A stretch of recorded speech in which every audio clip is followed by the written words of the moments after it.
ನಮಸ್ತೆ, ನೀವು ನೋಡ್ತಾ ಇದ್ದೀರಾ ಅಶ್ವಧನ್ವಂತ್ರಿ ಕಾರ್ಯಕ್ರಮಕ್ಕೆ ಸ್ವಾಗತ. ನಾನು ಪ್ರವೀಣಿ ದಾಸ್. ವೀಕ್ಷಕರೇ, ನಿಮಗೆಲ್ಲ ಗೊತ್ತಿರೋ ಹಾಗೆ ನಮ್ಮ ಕಾರ್ಯಕ್ರಮದ ಮುಖಾಂತರವಾಗಿ ಪ್ರತಿ ಸಂಚಿಕೆನಲ್ಲೂ ಕೂಡ ಒಂದೊಂದು ಆರೋಗ್ಯದ ವಿಚಾರದ ಕುರಿತಾಗಿ ಒಂದಷ್ಟು ಮಾಹಿತಿಯನ್ನು ನಾವು ನಿಮಗೆ ನೀಡ್ತಾ ಹೋಗ್ತಿದ್ದೀವಿ. ಸೊ ಇವತ್ತಿನ ಸಂಚಿಕೆನಲ್ಲಿ ಅಜೀರ್ಣ ಸಮಸ್ಯೆ, ಅದರಲ್ಲೂ ಚಿಕ್ಕ ವಯಸ್ಸಿನಲ್ಲಿ ಈ ಅಜೀರ್ಣ ಸಮಸ್ಯೆ ಅನ್ನುವಂಥದ್ದು ಬರಲಿಕ್ಕೆ ಕಾರಣಗಳೇನು, ಯಾವೆಲ್ಲ ಕಾರಣಗಳಿಂದ ಇತ್ತೀಚಿನ ದಿನಗಳಲ್ಲಿ ಪುಟ್ಟ ಮಕ್ಕಳಲ್ಲೂ ಕೂಡ ಈ ಸಮಸ್ಯೆ ಕಾರಣ ಬರ್ತಾ ಇದೆ. ಸೊ ಇದರ ಕುರಿತಾಗಿ ಒಂದಷ್ಟು ಮಾಹಿತಿ, ಆಯುರ್ವೇದದಲ್ಲಿ ಇದಕ್ಕೆ ಏನಾದ್ರೂ ಪರಿಹಾರಗಳಿದವ, ಸೊ ನಿಮ್ಮ ವಿಹಾರ ಪದ್ಧತಿಯಲ್ಲಿ ಅಂದ್ರೆ ನಿಮ್ಮ ಲೈಫ್ ಸ್ಟೈಲ್ ಅಲ್ಲಿ ಏನಾದ್ರೂ ಬದಲಾವಣೆಯನ್ನ ಮಾಡ್ಕೊಳ್ಳೋದ್ರಿಂದ ಈ ಅಜೀರ್ಣ ಸಮಸ್ಯೆ ಅನ್ನುವಂಥದ್ದು ಕಡಿಮೆ ಆಗೋಕೆ ಚಾನ್ಸಸ್ ಇದೆಯಾ? ಇದರ ಕುರಿತಾಗಿ ಒಂದಷ್ಟು ಮಾಹಿತಿಯನ್ನ ನೀಡಲಿಕ್ಕೆ ಇವತ್ತು ನಮ್ಮೊಟ್ಟಿಗೆ ಇದ್ದಾರೆ ಖ್ಯಾತ ಆಯುರ್ವೇದ ತಜ್ಞೆ ಆಗಿರುವಂತಹ ಡಾಕ್ಟರ್ ಶುಭಮಂಗಳ ಅವರು. ಮೊದಲನೇದಾಗಿ ಡಾಕ್ಟರ್ನ ವೆಲ್ಕಮ್ ಮಾಡೋಣ. ಡಾಕ್ಟರ್ ನಮಸ್ತೆ, ಕಾರ್ಯಕ್ರಮಕ್ಕೆ ಸ್ವಾಗತ. ಇನ್ನು ಮೊದಲನೇದಾಗಿ ಈ ಅಜೀರ್ಣ ಸಮಸ್ಯೆ, ಅದರಲ್ಲೂ ಚಿಕ್ಕ ವಯಸ್ಸಿನಲ್ಲೂ ಕೂಡ ಅಜೀರ್ಣ ಸಮಸ್ಯೆ ಅಂತ ಹೇಳಿದ್ರಿ. ಸೊ ಯಾಕೆ ಬರುತ್ತೆ, ಇದು ಅಜೀರ್ಣ ಹೇಗಾಗುತ್ತೆ ಅಂತ ನಮಗೆ ತಿಳಿಸ್ಕೊಡಿ. ಅದೇ ಅಜೀರ್ಣ ನೀವೇ ಹೇಳಿದ್ರಿ, ಜೀರ್ಣ ಆಗಲ್ಲ ಅಂತ. ಜೀರ್ಣ ಆಗಲ್ಲ ಯಾಕಂದ್ರೆ ಅವ್ರು ಜೀರ್ಣ ಆಗಕ್ ಬಿಡಲ್ಲ ತಂದೆ ತಾಯಿ. ಇವಾಗ ಒಂದು ಮಗು ಬಹಳ ಮುದ್ದಾಗಿ ಸಾಕಿರ್ತಾರೆ, ನಾವಂತೂ ಕಷ್ಟಪಟ್ಬಿಟ್ವಿ, ಏನು ಸರಿಯಾಗಿ ಒಳ್ಳೆ ಆಹಾರನೇ ತಿಂದಿರ್ಲಿಲ್ಲ, ನಮ್ಮ ಮಗು ತುಂಬಾ ನ್ಯೂಟ್ರಿಷನ್ ಕೊಡ್ತೀವಿ ಅನ್ನೋದು ಯಾವ್ದ್ಯಾವ್ದೋ ವೆಬ್ಸೈಟ್ ಅಲ್ಲಿ ಎಲ್ಲೆಲ್ಲೋ ಅವ್ರಿಗೇನು ಸೇಲ್ ಆಗ್ಬೇಕಾಗಿದೆ, ಅದು ಒಳ್ಳೇದು ಇದು ಒಳ್ಳೇದು ಅಂತ ಅದನ್ನೆಲ್ಲ ತಂದ್ಬಿಟ್ಟು ಮಗು ಕೊಡೋದು. ಇಲ್ಲ ಅದಕ್ಕೆ ಮತ್ತೆ ಊಟದ ಒಂದು ಖುಷಿ ಪಡಕ್ ಟೈಮ್ ಇರಲ್ಲ, ಇವ್ರಿಗೆ ಟೈಮ್ ಆಗಿರುತ್ತೆ, ಊಟ ತಿನ್ಸ್ಬಿಟ್ಟು ಹೋಗ್ಬೇಕಾಗಿರುತ್ತೆ.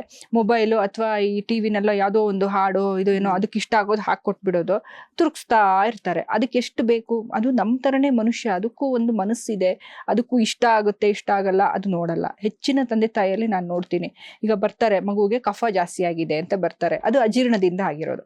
ಜಾಸ್ತಿ ಊಟ ಹಾಕ್ಬಿಟ್ರೆ ಅದು ಜೀರ್ಣ ಆಗದೆ ಕಫ ಕುಟ್ಕೊಂಡ್ಬಿಡುತ್ತೆ ಒಳಗಡೆ ಮಕ್ಕಳಲ್ಲಿ. ಈಗ ಆಯುರ್ವೇದ ಹೇಳುತ್ತೆ, ಒಂದು ವ್ಯಕ್ತಿಯ ಜೀವನದಲ್ಲಿ ಮೊದಲ 12-16 ವರ್ಷ ಆ ವ್ಯಕ್ತಿಗೆ ಕಫ ಆಗ್ತಾ ಇರುತ್ತೆ, ಅಂದ್ರೆ ಆ ಬೆಳವಣಿಗೆ ವಯಸ್ಸಲ್ಲಿ ಕಫ ಜಾಸ್ತಿ ಇರುತ್ತೆ.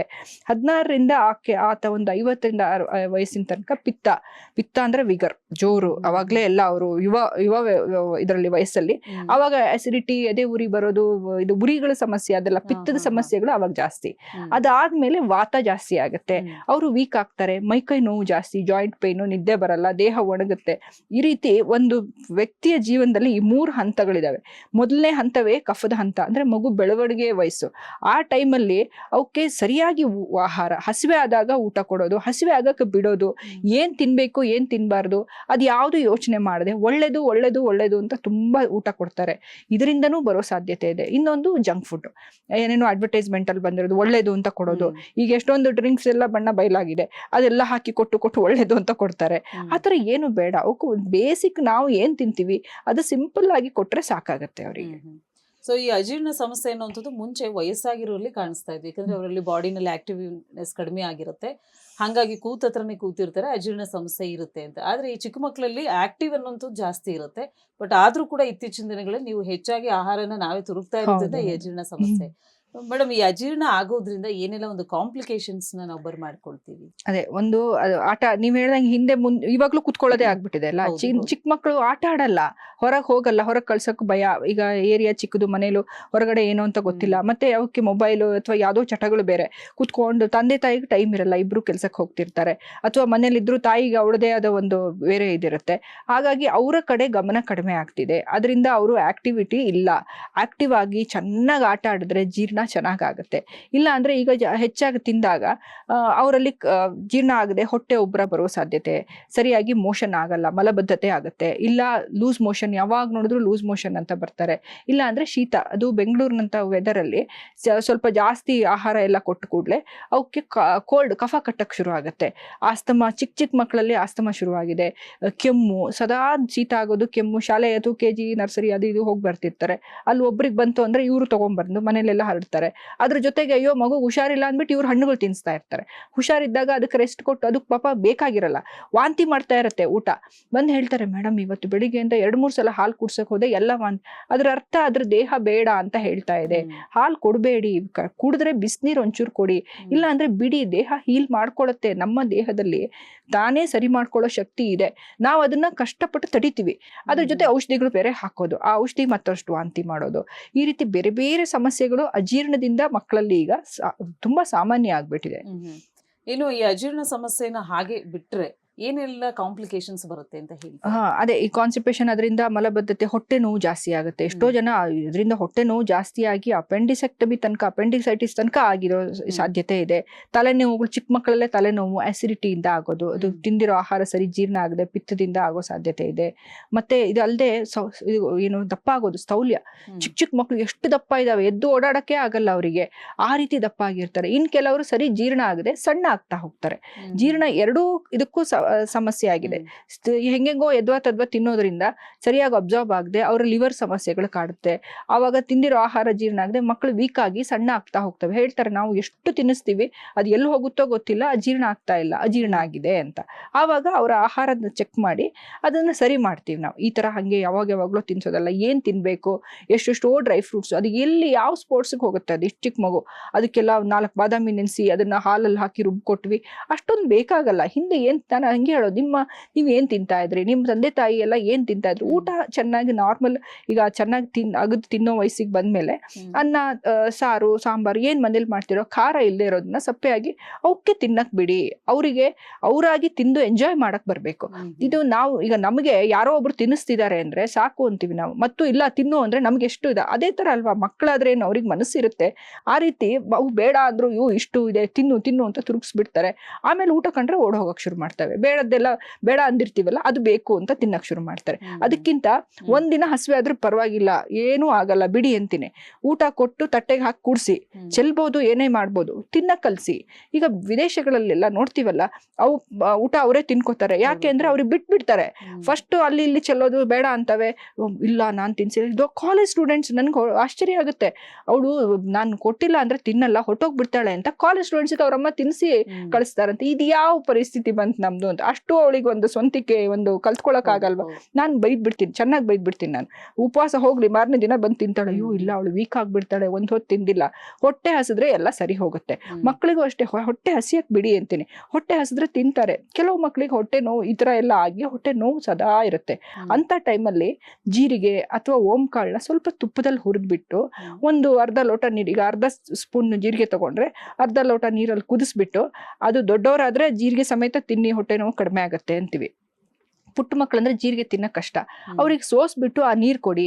ಆವಾಗ ಗ್ಯಾಸ್ ಇಂದ ಅದು ಹೊಟ್ಟೆ ನೋವು ತಿಂದಿದ್ದು ಜೀರ್ಣ ಆದ್ರೆ, ಆ ಗ್ಯಾಸ್ ಕ್ಲಿಯರ್ ಆದ್ರೆ ಅವರು ಕರೆಕ್ಟ್ ಆಗಿ ಮಲಪ್ರವೃತ್ತಿನೂ ಆಗುತ್ತೆ, ಹೊಟ್ಟೆ ನೋವು ಕಡಿಮೆ ಆಗುತ್ತೆ. ಈ ತರ ರೆಗ್ಯುಲರ್. ಈಗ ಕೆಲವರು ಯಾವಾಗ್ಲೋ ಫೋನ್ ಮಾಡ್ತಾರೆ ರಾತ್ರಿ, ನನ್ಗೇನು ಔಷಧಿ ಹೇಳಕ್ ಆಗಲ್ಲ, ಈ ತರ ಮಗು ತುಂಬಾ ಗಲಾಟೆ ಮಾಡ್ತಿದೆ, ಹೊಟ್ಟೆ ನೋವು ತಡಿಯಕ್ ಆಗ್ತಿಲ್ಲ. ಆವಾಗ ಹೊಟ್ಟೆ ಯಾವ ರೀತಿ ನೋವು ಅಂದ್ರೆ, ಬರೀ ಗ್ಯಾಸ್ ಇಂದ ಆದ್ರೆ ಒಂಥರ, ಹೊಟ್ಟೆ ಭಾರ, ಏನು ತಿಂದಿಲ್ಲ ಆತರ ನೋವು 2 ತರ. ಓಂಕಾಳು ಒಳ್ಳೇದು. ಓಂಕಾಳು ಅಥವಾ ಅಜ್ವಾಯಿನ್ ಅಂತ ಏನ್ ಹೇಳ್ತಾರೆ, ಅದನ್ನ ಚೂರು ತುಪ್ಪದಲ್ಲಿ ಹುರಿದ್ಬಿಟ್ಟು ನೀರಲ್ಲಿ ಕುದಿಸ್ಬಿಟ್ಟು ಅದನ್ನ ಕುಡಿದ್ರೆ ಆವಾಗ ಮಕ್ಕಳಿಗೆ ತೇಗ್ ಬಂದು, ಈಗ ಪುಟ್ಟ ಮಗುಗೂ ಅಜ್ವಾಯಿನ್ ಹೇಳ್ತೀವಿ ನಾವು, ಚಿಕ್ಕ ಚಿಕ್ಕ ಮಕ್ಕಳಲ್ಲಿ ಕೋಲಿಕ್ ಅಂತ ಬರುತ್ತೆ. ಆವಾಗ ಏನೇನೋ ಕೊಡೋದಕ್ಕಿಂತ ಮನೇಲೆ ಒಂಚೂರು ಅಜ್ವಾಯಿನ್ ಅಥವಾ ಓಂಕಾಳನ್ನ ತುಪ್ಪದಲ್ಲಿ ಹುರಿದು ಅದನ್ನ ಒಂದ್ 4-5 ಡ್ರಾಪ್ ಹಾಕಿ, ಅದು ಹೊಟ್ಟೆ ನೋವು ಚಿಕ್ಕ ಮಕ್ಕಳು ತುಂಬಾ ಕಿರ್ಚ್ತಾ ಇರ್ತವೆ.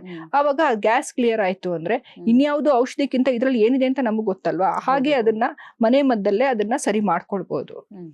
ಇನ್ನು ಮ್ಯಾಮ್, ಆಹಾರ ಕ್ರಮ ಅನ್ನೋದು ಬಹಳ ಇಂಪಾರ್ಟೆಂಟ್ ರೋಲ್ ಆಗುತ್ತೆ ಈ ಅಜೀರ್ಣ ಸಮಸ್ಯೆಯಿಂದ ದೂರ ಉಳಿಬೇಕು ಅಂತಂದ್ರೆ. ಸೊ ಸರಿಯಾದಂತ ಆಹಾರ ಕ್ರಮ ಅಂದ್ರೆ ಯಾವುದು ಹಾಗಿದ್ರೆ? ಅದೇ ಮಕ್ಕಳಿಗೆ ಅಂದ್ರೆ ತುಂಬಾ ಚಿಕ್ಕ ಮಕ್ಕಳಿಗೆ ಹಲ್ಲೆಲ್ಲ ಬಂದಿದೆ ಅಂದ್ರೆ ನಿಧಾನವಾಗಿ, ಈಗ ರಾಗಿ ಸರಿ ಏನು ಅದನ್ನ ನಾನು ಹೇಳ್ತೀನಿ, ಅಂಗಡಿಯಿಂದ ತಂದು ಅದೆಲ್ಲ ಮಾಡೋದ್ಕಿಂತ ಮನೇಲೆ ಮಾಡ್ಕೊಳ್ಳಿ. ರಾಗಿ ಇದನ್ನೆಲ್ಲ ಸಪರೇಟ್ ಆಗಿ, ಗೋಧಿ ಇರ್ಬೋದು, ಹೆಸರು ಕಾಳು ಎಲ್ಲ ಹುರಿದ್ಬಿಟ್ಟು, ಅದು ಕೆಲವರು ಮೊಳಕೆ ಕಟ್ತಾರೆ, ಅಷ್ಟೊಂದು ಬೇಕಂತಿಲ್ಲ. ಅದ್ರ ಹಾಲು ತೆಗೆದು ಅದೆಲ್ಲ ಮಾಡ್ತಾ ಇದ್ರು ಹಿಂದೆ. ಇದನ್ನೆಲ್ಲ ಮಿಲ್ಕ್ ಕೊಟ್ಟು ಅಥವಾ ಇದು ಮಾಡ್ಕೊಂಡು ಸ್ವಲ್ಪ ಬೇಕಾದ್ರೆ ಅದಕ್ಕೂ ಡ್ರೈ ಫ್ರೂಟ್ಸ್ ಹಾಕ್ಬೋದು. ಅದನ್ನ ಹಾಲಲ್ಲಿ ಬೇಯಿಸ್ಬಿಟ್ಟು ಒಂದ್ ಚಮಚ, ಈಗ ಒಂದು ಅರ್ಧ ಕಪ್ ಹಾಲಲ್ಲಿ ಹಾಕಿ ಚೆನ್ನಾಗಿ ಬೆಂದ ಮೇಲೆ ಒಂಚೂರು ಹಾಲಲ್ಲ ನೀರಲ್ಲಿ ಬೇಯಿಸ್ಬೇಕಂದ್ರೆ ಜಾಸ್ತಿ ಹಾಲು ಒಳ್ಳೇದಲ್ಲ. ನೀರಲ್ಲಿ ಈ ಧಾನ್ಯಗಳ ಪುಡಿನ ಬೇಯಿಸಿ ಅದಕ್ಕೊಂಚೂರು ಹಾಲು ಹಾಕಿ, ಚೂರ್ ಬೇಕಾದ್ರೆ ಬೆಲ್ಲ ಹಾಕಿ ಅದನ್ನ ತಿನ್ನಿಸಿ. ಸ್ವಲ್ಪ ಹಲ್ ಬರಕ್ ಮುಂಚೆ, ಹಲ್ ಬರ್ತಾ ಬರ್ತಾ ಮಗುವಿನ ಜೀರ್ಣಶಕ್ತಿ ಚೆನ್ನಾಗಿ, ತುಪ್ಪ ಹಾಕಿ ಅದಕ್ಕೆಲ್ಲ ಒಳ್ಳೇದು. ಜೀರ್ಣಶಕ್ತಿ ಚೆನ್ನಾಗಾಯ್ತು ಅಂದ್ರೆ ಬೆಂದು ಅನ್ನ ಇನ್ನೂ ಸ್ವಲ್ಪ ಮಕ್ಳಿಗೆ ಜಾಸ್ತಿ ಸಾಫ್ಟ್ ಆಗಿ ಬೇಯಿಸಿ, ಅದಕ್ಕೆ ಈಗ ಕೆಲವರು ಅನ್ನಪ್ರಾಶನ ಆಗ್ಬೇಕು ಅಂತಾರೆ. ಅದಾದ್ಮೇಲೆ ನಿಧಾನವಾಗಿ ಒಂಚೂರು ಅನ್ನ, ಒಂಚೂರು ಬೇಳೆದು ತಿಳಿ, ಅದನ್ನ ಅದಕ್ಕೊಂಚೂರು ತುಪ್ಪ ಹಾಕಿ ಚೆನ್ನಾಗಿ ಬೇಯಿಸಿ ಕೊಡಕ್ ಶುರು ಮಾಡಿ. ರುಚಿ ಅದ್ರ ಜೊತೆಗೆ ಈಗ ತರಕಾರಿ ಏನಾದ್ರೂ ಬೇಯಿಸಿದ್ದು ಒಂದ್ ಹೊತ್ತು ಅದು, ಒಂದ್ ಹೊತ್ತು ರಾಗಿ ಸರಿ ಮಾಡ್ಕೊಡೋದು. ಹಾಲು ಅಷ್ಟೇ ನೋಡ್ಬಿಟ್ಟು ಕೊಡಿ, ತುಂಬಾ ಹಾಲು ಕೊಡಿ ಅಂತ ಈಗಿನ ಇದು ನಾನು ಹೇಳಲ್ಲ. ಆ ರೀತಿ ಆಹಾರ ನಿಧಾನವಾಗಿ ಇಂಟ್ರೊಡ್ಯೂಸ್ ಮಾಡಿ. ದಿನಾ ಒಂದು ಹಣ್ಣು ಕೊಟ್ಟೆ ಹಾಗೇನಿಲ್ಲ, ಹಣ್ಣು ಬೇಕು ಅಂದ್ರೆ ಒಂಚೂರು ಕೊಡಿ. ತಿನ್ನೋ ಮಗು ಕೆಪಾಸಿಟಿ. ಈಗ ಪಕ್ಕದ ಮನೆ ಮಗು ತಿನ್ನುತ್ತೆ, ನನ್ ಮಗು ತಿನ್ಬೇಕು, ಅದು ತಪ್ಪು. ನಿಮ್ಮ ಮಗು ಪ್ರತಿಯೊಂದು ಮಕ್ಕಳು ಈಗ ಅವುಗಳ ಬಿಲ್ಟ್ ಇರ್ಬೋದು. ಕೆಲವು ಮಕ್ಕಳು ತುಂಬಾ ಗುಂಡಿರ್ತವೆ, ಗುಂಡಿದ್ದು ಕೂಡಲೇ ಆರೋಗ್ಯ, ಅದು ಅಷ್ಟೇ ತುಂಬಾ ತಪ್ಪು ಕಲ್ಪನೆ. ತಗೊಂಡ್ಬರ್ತಾರೆ ಮಗು ನೋಡಿ ಎಷ್ಟು ಸಣ್ಣ ಇದೆ, ದಪ್ಪ ಆಗಕ್ಕೆ ಏನಾದ್ರು ಕೊಡಿ, ಅದು ಶೀತ ಆಗತ್ತಾ, ಇಲ್ಲ ಊಟ ಸರಿ ಮಾಡೋದು, ಇಲ್ಲ ಚೆನ್ನಾಗಿ ತಿಂತಾನೆ, ಆಕ್ಟಿವ್, ಹೈಪರ್ ಆಕ್ಟಿವ್ ಇದ್ದಾನೆ, ನೀವು ಪುಣ್ಯ ಮಾಡಿದೀರಾ, ನಿಮ್ ಮಗುಗೆ ಏನೂ ಇಲ್ಲ, ಖುಷಿ ಪಡಿ. ಅದು ಎಷ್ಟು ಜನ ಬರ್ತಾರೆ ದಪ್ಪ ಮಕ್ಕಳು, ಸಣ್ಣ ದೊಡ್ಡವ್ರಿಗಾದ್ರೆ ಎಕ್ಸರ್ಸೈಸ್ ಮಾಡಿ ಸಣ್ಣ ಆಗಿ ತುಂಬಾ ದಪ್ಪ ಆಗ್ಬಿಟ್ಟಿರ್ತಾವೆ, ಅವಕ್ ಸುಸ್ತು, ಬೇರೆ ಬೇರೆ ಕಾಯಿಲೆಗಳು ಬರುತ್ತೆ ಹಂಗೆ ಬಿಟ್ರೆ. ಅಂತದಕ್ಕಿಂತ ನಿಮ್ ಮಗು ಪುಣ್ಯ ಮಾಡಿದೆ. ಅದು ಯಾರೋ ಹೇಳ್ಬಿಡೋದು, ಅಯ್ಯೋ ಏನ್ ನೀವು ಸರಿಯಾಗಿ ಊಟ ಕೊಡ್ತಾ ಇಲ್ವಾ, ಸರಿಯಾಗಿ ನೋಡ್ಕೋತಾ ಇಲ್ವಾ ಮಗುನ, ಇಷ್ಟು ಸಣ್ಣ ಇದೆ. ಆತರ ಏನು ಇಲ್ಲ. ಆ ಮಕ್ಕಳು ತಂದೆ ತಾಯಿ ಹೇಗಿರ್ತಾರೋ ಮಕ್ಕಳು ಹಾಗಿರಕ್ ಸಾಧ್ಯ. ಆ ಹುಟ್ಟು ಇರೋದ್ರಿಂದ ಸಣ್ಣ ಇದ್ರೂ ತೊಂದರೆ ಇಲ್ಲ. ಆರೋಗ್ಯವಾಗಿ ನಮ್ಮ ಆಹಾರ ನಾವ್ ಏನ್ ತಿಂದಿವಿ, ಖಾರ ಇಲ್ಲದೆ ಸಪ್ಪೆ ಆಗಿರೋ ನಮ್ಮ ಊಟ ಕೊಟ್ರೆ ಆ ಮಕ್ಕಳು ಆರೋಗ್ಯವಾಗೇ ಇರ್ತವೆ. ಅದಕ್ಕೇನು ವಿಶೇಷವಾಗಿ ಏನೋ ತಂದು ಕೊಡ್ಬೇಕಂತ ಏನೂ ಇಲ್ಲ. ಓಕೆ. ಇನ್ನು ವೀಕ್ಷಕರು, ಇವತ್ತಿನ ಕಾರ್ಯಕ್ರಮದ ಮುಖಾಂತರವಾಗಿ ಅಜೀರ್ಣ ಸಮಸ್ಯೆ ಕುರಿತಾಗಿ ನಾವು ತಿಳ್ಕೊಳ್ತಾ ಇದೀವಿ. ಅದರಲ್ಲೂ ಪುಟ್ಟ ಮಕ್ಕಳಲ್ಲಿ ಈ ರೀತಿಯಾದಂತಹ ಸಮಸ್ಯೆ ಬರ್ಲಿಕ್ಕೆ ಕಾರಣಗಳೇನು, ಯಾವೆಲ್ಲ ಕಾರಣಗಳಿಂದ ಇತ್ತೀಚಿನ ದಿನಗಳಲ್ಲಿ ಸಮಸ್ಯೆ ಹೆಚ್ಚಾಗ್ತಾ ಇದೆ, ಇದ್ರ ಕುರಿತಾಗಿ ನಾವು ತಿಳ್ಕೊಂಡ್ವಿ. ಇನ್ನು ನೀರನ್ನ ಕಡಿಮೆ ಕುಡಿದ್ರು ಕೂಡ ಅಜೀರ್ಣ ಆಗತ್ತೆ ಅಂತ ಹೇಳ್ತಾರೆ. ಇನ್ನು ಕೆಲವರು ಹೇಳ್ತಾರೆ ಅತಿ ಹೆಚ್ಚಾಗಿ ನೀರು ಕುಡಿಯೋದ್ರಿಂದನೂ ಬೇರೆ ರೀತಿಯಾದಂತಹ ಸಮಸ್ಯೆಗಳನ್ನ ಬರಮಾಡ್ಕೊಳ್ತಾರೆ ಅಂತ. ಸೊ ನಿಮ್ಮ ಪ್ರಕಾರವಾಗಿ ನೀರು ಎಷ್ಟು ಮುಖ್ಯ, ಹೇಗೆ ನಾವು ಅದನ್ನ ತಗೊಳ್ಬೇಕು? ಒಳ್ಳೆ ಪ್ರಶ್ನೆ ಕೇಳಿದ್ರಿ. ಕೆಲವ್ರು ಬರ್ತಾರೆ, ಇವತ್ತು 5 ಲೀಟರ್ ನೀರು ಕುಡಿತಾ ಇದ್ದೀನಿ, ಯಾಕೆ ಅಂದ್ರೆ ನಮ್ಮ ವೆಯ್ಟಿಗೆ ಅದು ಏನೇನೋ ಹೇಳ್ತಾರೆ. ನಾನಂದ್ರೆ ನಿಮ್ ಕಿಡ್ನಿ ಹೊಟ್ಟೋಗ್ಬಿಡುತ್ತೆ ಅಂತ ಹೇಳ್ಕೊಂಡು ನಮ್ಮ ದೇಹ ಹೇಳ್ದಷ್ಟು. ಈಗ ಬೆಂಗಳೂರಲ್ಲಿ ಚಳಿಗಾಲದಲ್ಲಿ ಜಾಸ್ತಿ ನೀರು ಬೇಕಾಗಲ್ಲ, ಹಂಗಂತ ಕುಡಿದೇ ಇದ್ರು ಅದು ದೊಡ್ಡ ತಪ್ಪೆ. ನಾವು ನಮ್ ದೇಹ ಕೇಳಿದಾಗ, ಈಗ ಬೆಳಿಗ್ಗೆ ಎದ್ದು ದೊಡ್ಡ ಲೋಟ ಬೇಕಾದ್ರೆ ಬಿಸಿನೀರು ಕುಡೀರಿ ಅಂತೀನಿ. ಅದು ಬಾಯಾರಿಕೆ ಆಗಿಲ್ಲ, ತುಂಬಾ ಇದ್ರೆ ಸ್ವಲ್ಪ ಕುಡಿದ್ರೆ ಸಾಕು. ಆಮೇಲಿಂದ ನಾವು ಕೆಲಸಗಳೆಲ್ಲ ಊಟ ಆದ ಕೂಡಲೇ ಕುಡಿಬಾರ್ದು, ಬ್ಲೋಟಿಂಗ್ ತರ ಆಗುತ್ತೆ. ಊಟಕ್ಕೆ ಮುಂಚೆ ಒಂದ್ ಲೋಟ ಕುಡಿಬೋದು, ಊಟದ ಮಧ್ಯೆ ಸ್ವಲ್ಪ ತಗೊಳ್ಬಹುದು. ಹಾಗೆ ಮಧ್ಯ ಬೇಕಾದಾಗ ಕುಡಿ. ಬೇಸಿಗೆಯಲ್ಲಿ ಜಾಸ್ತಿ ನೀರು ಬೇಕಾಗತ್ತೆ ಪ್ರತಿಯೊಬ್ಬ ವ್ಯಕ್ತಿಯ ಶರೀರಕ್ಕೆ. ಅದ್ರಲ್ಲೂ ಹೇಳಿದ್ನಲ್ಲ, ಪ್ರಕೃತಿ, ಪಿತ್ತ ಪ್ರಕೃತಿಯವರು ತುಂಬಾ ನೀರು ಕುಡಿತಾ ಇರ್ತಾರೆ. ಹಂಗಂದ್ಬಿಟ್ಟು ಈಗ ಕೆಲವ್ರು ಹೇಳ್ತಾರೆ, ಅವರು ಹಸ್ಬೆಂಡ್ ಬಗ್ಗೆ ಕಂಪ್ಲೇಂಟ್ ಮಾಡ್ತಾರೆ, ಇವ್ರು ತುಂಬಾ ನೀರು ಕುಡಿತಾರೆ, ನಂಗೂ ಕುಡಿ ಅಂತ ಫೋರ್ಸ್ ಮಾಡ್ತಾರೆ, ನನ್ಗದು ಇಷ್ಟನೇ ಆಗಲ್ಲ ಅಂತಾರೆ. ನಾನ್ ಬೈತೀನಿ, ಹಂಗೆಲ್ಲ ಮಾಡ್ಬೇಡ್ರಿ, ಅವ್ರ ಆರೋಗ್ಯ ಕೆಟ್ಟ ಹೋಗುತ್ತೆ ಅಂತ. ಅವ್ರ ದೇಹಕ್ಕೆ ಬೇಕಾದ್ರೆ ಕುಡಿಬೇಕು, ಇಷ್ಟು ಲೀಟರ್ ಒಬ್ರು ಕುಡಿಬೇಕು ಅಂತ ಏನೂ ಇಲ್ಲ. ಕುಡಿದೇ ಇದ್ರೇನು ಅಷ್ಟೇ ಡಿಹೈಡ್ರೇಷನ್ ಆಗುತ್ತೆ, ಕಿಡ್ನಿ ಸ್ಟೋನು, ಆತರ ಬೇರೆ ಬೇರೆ ಸಮಸ್ಯೆಗಳಾಗತ್ತೆ. ಆದ್ರೆ ನೋಡ್ಕೊಂಡು ನಮಗ್ ಬೇಕಾದಾಗ ಕೆಲವ್ರು ಮರ್ತೋಗ್ಬಿಡುತ್ತೆ, ಅದು ಸಮಸ್ಯೆನೆ. ಯಾಕೋ ಸುಸ್ತಾಗ್ತಿದೆ ಅಂತಾರೆ, ಆಮೇಲೆ ನೀವು ನೀರ್ ಕುಡ್ದಿಲ್ಲ ಅದಕ್ಕೆ ಅಂತ. ಆತರ ಇಲ್ಲ, ನೀರ್ ಕುಡಿಬೇಕು, ಆದ್ರೆ ಜಾಸ್ತಿ ಕಡಿಮೆ ಅಂತಿಲ್ಲ. ಅವ್ರವ್ರ ದೇಹಕ್ಕೆ ಸರಿಯಾಗಿ. ಆಯುರ್ವೇದ ಪ್ರಕಾರ ಯಾವುದು ಸ್ಟ್ಯಾಂಡರ್ಡ್ ಇಲ್ಲ, ಅವರ ಪ್ರಕೃತಿಗೆ ಹೇಗ್ ಬೇಕು ಅವ್ರ ದೇಹ ಕೇಳದಷ್ಟು ಕೊಡಿ ಅಂತೀವಿ ನಾವು. ಮಕ್ಕಳಿಗೂ ಅಷ್ಟೇ ಹಾಗೆ, ತುಂಬಾ ಕುಡಿಸ್ಬೇಕಂತಿಲ್ಲ, ಹಾಗೆ ಕುಡಿದೇ ಇರೋದು ಒಳ್ಳೇದಲ್ಲ. ಓಕೆ. ಅಂದ್ರೆ ನಿಮ್ಮ ಪ್ರಕಾರವಾಗಿ ಹೆಚ್ಚಾಗಿ ನೀರು ಕುಡಿದು ಪ್ರಾಬ್ಲಮ್ ಆಗುತ್ತೆ, ಕಡಿಮೆ ನೀರು ಕುಡಿದು ಪ್ರಾಬ್ಲಮ್ ಆಗುತ್ತೆ. ಇನ್ನು ಮೇಡಮ್, ಈ ಅಜೀರ್ಣ ಸಮಸ್ಯೆ ಬರಬಾರದು ಅನ್ನೋದಾದ್ರೆ, ಸೊ ಆಹಾರ ಕ್ರಮ ಹೇಗಿರ್ಬೇಕು ಅಂತ ಹೇಳಿದ್ರೆ, ನಮ್ಮ ಲೈಫ್ ಸ್ಟೈಲ್ ಅಲ್ಲಿ ಏನೆಲ್ಲ ಬದಲಾವಣೆಗಳನ್ನ ಮಾಡ್ಕೊಳ್ಬೇಕು, ಇದ್ರ ಬಗ್ಗೆ ನಮ್ಗೆ ಅದೇ ಅಜೀರ್ಣ ಆಗದೆ ಇರ್ಬೇಕು ಅಂದ್ರೆ ನಮ್ಗೆ ಆಹಾರ ಎಷ್ಟು ಬೇಕು ಅಂತ ನಾವು ತಿಳ್ಕೊಬೇಕು. ಆಯುರ್ವೇದದಲ್ಲೇ ಈಗ ದಿನಚರಿ ನಮ್ದು ಏನ್ ಹೇಳುತ್ತೆ, ಸ್ವಸ್ಥಸ್ಯ ಸ್ವಾಸ್ಥ್ಯ ರಕ್ಷಣಂ ಅನ್ನೋದು ಮೂಲ ಸಿದ್ಧಾಂತ. ಫಸ್ಟ್ ಸ್ವಸ್ಥ ವ್ಯಕ್ತಿಯನ್ನು ಕಾಪಾಡಿ, ಆಮೇಲೆ ಕಾಯಿಲೆ. ಅದು ಸರಿಯಾಗಿ ಅವ್ರು ಯಾವ್ದು ಫಾಲೋ, ಅದೇ ಪಥ್ಯ ಮಾಡಲ್ಲ ಅಂತಾರಲ್ಲ, ಅವ್ರು ಫಾಲೋ ಮಾಡ್ಲಿಲ್ಲ ಅಂದ್ರೆ ಅವ್ರಿಗೆ ಕಾಯಿಲೆ ಬರುತ್ತೆ. ಆಗ ಔಷಧಿಗಳ ಬಗ್ಗೆ ಹೇಳಿದ್ದಾರೆ. ಆ ಸ್ವಾಸ್ಥ್ಯ ಕಾಪಾಡ್ಕೊಳ್ಳುವಾಗ ಮೊದ್ಲು ಏನ್ ಹೇಳ್ತಾರೆ ಅಂದ್ರೆ, ಬ್ರಾಹ್ಮಿ ಮುಹೂರ್ತೆ ಉತ್ತಿಷ್ಟೇ ಜೀರ್ಣ ನಿರೂಪೆ. ಬೆಳಿಗ್ಗೆ ಎದ್ದು ಬೇಗ, ಬ್ರಾಹ್ಮಿ ಮುಹೂರ್ತದಲ್ಲಿ ಹೇಳೋದ್ ಕಷ್ಟ, ಅಟ್ಲೀಸ್ಟ್ ಆದ್ರೂ ಬೇಗ ಎದ್ದು ಮೊದ್ಲು ಯೋಚನೆ ಮಾಡ್ಬೇಕಂತೆ. ನಿನ್ನೆ ರಾತ್ರಿ ಏನ್ ತಿಂದೆ, ನಿನ್ನೆ ಆಹಾರ ಜೀರ್ಣ ಆಗಿದ್ಯಾ, ಆವಾಗ ಇವತ್ತಿನ ಊಟ ಪ್ಲಾನ್ ಮಾಡಿ. ಏನಿದ್ದಾರೆ ಈಗ ನಮ್ಗೆ ತಮಾಷೆ ಅನ್ಸ್ಬೋದು, ಏನ್ ಬರೀ ಊಟದ್ದೇ ಅಂತ. ಆದ್ರಿಂದನೇ ಅಲ್ವಾ ಇವಾಗ ಊಟ ಸರಿ ಮಾಡದೆ ಈಗ ಕಾಯಿಲೆಗಳೇ. ಹೇಳ್ತಾರಲ್ಲ, ಊಟ ಬಲ್ಲವನಿಗೆ ರೋಗವಿಲ್ಲ ಅಂತ. ಆ ರೀತಿ ನಮ್ಮ ಆಹಾರ ನಾವು ಇವತ್ತು ತಿಂದಿರೋ, ಈಗ ಎಲ್ಲೋ ಹೋಗಿ ಊಟ ಕೂತಿರ್ತೀವಿ, ಫೋರ್ಸ್ ಮಾಡ್ತಾರೆ, ಆದ್ರೆ ನಮ್ಮ ಕೈಯಲ್ಲಿ ಇರ್ಬೇಕು. ತಿಂದೇ ಬಿಟ್ವಿ, ಏನು ಮಾಡಕ್ಕಾಗಲ್ಲ. ಮನೆಗ್ ಬಂದು ಆಗ ಹೇಳಿದ್ನಲ್ಲ, ಓಮದ್ ಕಾಳು, ಜೀರಿಗೆ, ಇಲ್ಲ ಶುಂಠಿನ ಸುಮ್ಮನೆ. ಈಗ ಹೇಳ್ತಾರೆ ಊಟದ ಮುಂಚೆ ಒಂದು ಲವಣಾರ್ಧಕ ಭಕ್ಷಣ, ಈಗ ಊಟ ಮಾಡ್ಲೇಬೇಕು, ಬೇರೆ ದಾರಿ ಇಲ್ಲ, ಎಲ್ಲ ಇಲ್ಲಪ್ಪ ನಂಗೆ ಹಸಿವೆ ಆಗಲ್ಲ ಅನ್ನಕ್ಕಾಗಲ್ಲ. ಅಂತ ಟೈಮಲ್ಲಿ ಬೇಕಾದ್ರೆ ಒಂಚೂರು ಶುಂಠಿ ಉಪ್ಪು ಅಗದ್ ಬಿಟ್ಟಿನಿ, ಅದು ಚೆನ್ನಾಗಿ ಅಗದ್ ತಿಂದ್ರೆ ಹೊಟ್ಟೆ ರೆಡಿ ಆಗಿರುತ್ತೆ, ಆವಾಗ ಊಟ ಮಾಡ್ಬೋದು. ಅದಿಲ್ಲದೆ ಏನು ಹಸಿವೆ ಇಲ್ಲ ಆದ್ರೆ ಊಟ ಚೆನ್ನಾಗಿದೆ ಅಂತ ತಿನ್ನೋದು, ಅಥವಾ ಈಗ ಹೆಂಗಸ್ರದ್ದು ಇನ್ನೊಂದು ದೊಡ್ಡ ಪ್ರಾಬ್ಲಮ್ ಇರುತ್ತೆ, ಎಲ್ಲ ಊಟ ಮಾಡ್ಕೊಂಡು ಇಷ್ಟೊಂದಿದೆ ವೇಸ್ಟ್ ಆಗುತ್ತೆ ಅಂದ್ಬಿಟ್ಟು ತಿನ್ಬಿಡ್ತಾರೆ. ನಾನೇನ್ ನಿಮ್ದು ಕಸದ್ದು ಹೊಟ್ಟಿನ ಅಂತ, ಯಾವ್ದೋ ಪ್ರಾಣಿ ಏನಾದ್ರೂ ಹಾಕಿ ವೇಸ್ಟ್ ಆಗೋದ್ರೆ ಬಿಸಾಕಿ ಅಂತ ಹೇಳಲ್ಲ. ನೀವು ಒಂದ್ ಯಾವ್ದೋ ಮನೆ ಹತ್ರ ಒಂದ್ ನಾಯಿ ಅಥವಾ ಪ್ರಾಣಿ ಬೆಕ್ಕೋ ಏನೋ ಒಂದ್ ಇಟ್ಕೊಂಡಿರಿ, ಅದಕ್ಕೆ ಹಾಕಿ, ಇಲ್ಲ ಬೆಳಿಗ್ಗೆ ಹಕ್ಕಿಗಳಿಗೆ ಹಾಕಿ ತಿಂತವೆ, ಅದನ್ನ ತಿಂದು ತಿಂದು ಆರೋಗ್ಯ ಕೆಡಿಸ್ಕೋಬೇಡಿ ಅಂತೀವಿ. ಹಸಿವೆ ಆದಾಗ ತಿನ್ನಿ, ಹಸಿವೆ ಆಗೋ ತರ ಮಾಡಿ. ಅದು ದೊಡ್ಡ ಇದು. ಮಕ್ಕಳಲ್ಲೂ ಅಷ್ಟೇ, ಆಟ ಆಡಿಸಿ, ಎಣ್ಣೆ ಹಚ್ಚಿ ಸ್ನಾನ ಮಾಡಿಸಿ, ಗಟ್ಟಿ ಆಗ್ತವೆ. ಕುಣಿಸಿ, ಅವ್ರ ಜೊತೆ ನೀವು ಆಟ ಆಡಿ, ಅವಾಗ ನಿಮ್ಗೂ ಎಕ್ಸರ್ಸೈಸ್ ಆಗತ್ತೆ. ಅವ್ರು ಆಟ ಆಡಿ ಎಂಜಾಯ್ ಮಾಡ್ಬೇಕು ಆಟ, ಸುಮ್ನೆ ಏನೋ ಒಂದು ಇದಂತಲ್ಲ, ಸೈಕ್ಲಿಂಗು ಆತರ ಆಟ ಆಡಿಸಿದಾಗ ಹೊಟ್ಟೆ ಹಸಿದು ಖುಷಿಲ್ ತಿಂತಾರೆ. ಕೈಯಿಂದ ತಿನ್ನಕ್ ಬಿಡಿ, ನೀವು ಹೊಟ್ಟೆ ತುರುಕ್ಬೇಡಿ, ಅವಕ್ಕೆ ಎಷ್ಟು ಬೇಕು ಅಂತ ಗೊತ್ತಾಗಲ್ಲ, ನಮ್ಮ ಹೊಟ್ಟೆ ತುಂಬಕ್ಕಲ್ಲ ಅವು ತಿನ್ನೋದು. ಆ ರೀತಿ ಮಾಡ್ಕೊಂಡ್ರೆ ಆರೋಗ್ಯ ಚಿಕ್ಕ ವಯಸ್ಸಿಂದನೇ ಅವರಿಗೆ ಅವೇರ್ನೆಸ್ ಕ್ರಿಯೇಟ್ ಮಾಡಿ ಅಂತೀನಿ. ಮಕ್ಳಿಗೆ ಹೇಳ್ಕೊಂಡ್ ಬನ್ನಿ ಈ ರೀತಿ ಯಾಕೆ ಮಾಡ್ಬೇಕು. ಈಗ ನನ್ನ ಮಗನಿಗೆ 11-12 ತಿಂಗಳಿಗೆ ನಾನು ಊಟ ತಟ್ಟೆಗೆ ಹಾಕಿ ಕೊಟ್ಬಿಡ್ತಾ ಇದ್ದೆ, ಎಲ್ಲ ಎಸಿತಾ ಇದ್ದ, ಆದ್ರೆ ತಿನ್ನಕ್ ಶುರು ಮಾಡ್ದ. ಅದು ಅಭ್ಯಾಸ ಆಗೋಯ್ತು. ನಾನ್ ಕೈಯೆಲ್ಲ, ಎಲ್ಲರೂ ಬೈತಾರೆ ಏನ್ ತಾಯಿ ನೀನು ಅಂತ. ಹಿಂಗೆ ತಮಾಷೆಯಾಗಿ ಕೈ ತುತ್ತು ಕೊಡ್ತೀವಿ ಮಕ್ಳಿಗೆ ಖುಷಿಯಾಗ್ಲಿ, ಅದು ಬೇರೆ. ಊಟ ಮಾಡಿಸೋದು ಅನ್ನೋದು ಅದು ನನ್ನ ಪ್ರಕಾರ ತಪ್ಪದು. ಅವರಿಗೆ ತಿನ್ನಕ್ಕೆ ಅಭ್ಯಾಸ ಮಾಡಿಸ್ಬೇಕು, ಆವಾಗ ಅವರೇ ಇಷ್ಟವಾಗಿ ಖುಷಿ ಪಟ್ಕೊಂಡು ತಿಂತಾರೆ. ನಾವು ತುರುಗಿಸ್ಬಾರ್ದು, ಅದರಿಂದನೇ ಅಜೀರ್ಣ ಆಗೋದು. Okay madam. ವೀಕ್ಷಕರೇ, ಕಾರ್ಯಕ್ರಮ ಮುಂದುವರಿಯುತ್ತೆ ಪುಟ್ಟ ವಿರಾಮದ ಬಳಿಕ.